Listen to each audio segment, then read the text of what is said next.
ಸ್ನೇಹಿತರೆ, ನಾನಿವತ್ತು ನಿಮ್ನ ಕರ್ಕೊಂಡು ಹೋಗ್ತಾ ಇದ್ದೀನಿ ಪ್ರಪಂಚದ ಒಂದು ಅದ್ಭುತ ಗುಹೆಗೆ. ಇದಿರೋದು ಆಂಧ್ರನಲ್ಲಿ. ಸುಮಾರು 1000 ಅಡಿ ಕೆಳಗಡೆ ಹೋಗ್ಬೇಕಾಗತ್ತೆ. ಇದಿರೋದು ಒಂದು ಸಣ್ಣ ಬೆಟ್ಟದ ಮೇಲೆ.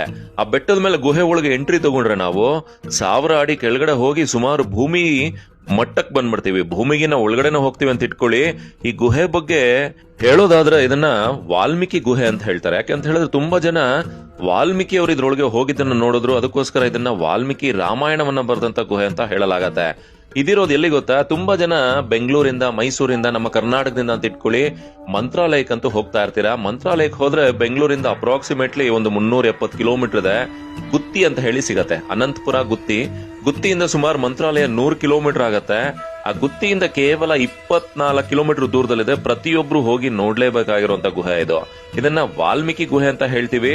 ಈ ಗುಹೆ ಒಳಗಡೆ ಮೊದಲು ಇಳಿಲಿಕ್ಕೆ ಮೆಟ್ಲುಗಳಿರ್ಲಿಲ್ಲ, ಲೈಟ್ ಇರ್ಲಿಲ್ಲ, ಫ್ಯಾನ್ ಇರ್ಲಿಲ್ಲ, ಏನೂ ಇರ್ಲಿಲ್ಲ. ಈಗ ಜಿಲ್ಲಾಡಳಿತ ಇದರ ಉಸ್ತುವಾರಿಯನ್ನ ತಗೊಂಡು ಮೆಟ್ಲುಗಳನ್ನ ಮಾಡಿಸಿದೆ, ಲೈಟ್ಗಳ ವ್ಯವಸ್ಥೆಯನ್ನ ಮಾಡಿಸಿದೆ, ಫ್ಯಾನಿನ ವ್ಯವಸ್ಥೆಯನ್ನ ಮಾಡಿಸಿದೆ. ತುಂಬಾ ಆರಾಮಾಗೆ, ಅಂದ್ರೆ ಮೆಟ್ಲುಗಳನ್ನ ಹತ್ತಿ ಇಳಿಯುವಂತ ಶಕ್ತಿ ನಿಮ್ಮಲ್ಲಿದ್ರೆ ಈ ವಾಲ್ಮೀಕಿ ಗುಹೆನ ಒಮ್ಮೆ ಹೋಗಿ ಖಂಡಿತ ನೋಡಿ.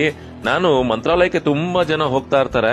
ಒಂದು ರೌಂಡ್ ಟ್ರಿಪ್ ಮಾಡ್ಬೋದಲ್ಲ, ಒಂದ್ 2-3 ದಿವಸ ಏನೆಲ್ಲ ನೋಡ್ಬೋದು ಮಂತ್ರಾಲಯ ಸುತ್ತಮುತ್ತ ಅಂತ ಹೇಳಿದಾಗ ನನಗ್ ಮೊದಲು ಸಿಕ್ಕಿದ್ದೇನೆ ಈ ವಾಲ್ಮೀಕಿ ಗುಹೆ. ಈ ವಾಲ್ಮೀಕಿ ಗುಹೆ ಏನಿದೆ ಇದು ನಂದ್ಯಾಲ್ ಜಿಲ್ಲೆಗೆ ಸೇರತ್ತೆ. ಗುತ್ತಿಯಿಂದ 24 ಕಿಲೋಮೀಟರ್ ದೂರ ಇದೆ. ಯಾವುದೇ ಬಸ್ಸಿನ ವ್ಯವಸ್ಥೆ ಇರೋದಿಲ್ಲ.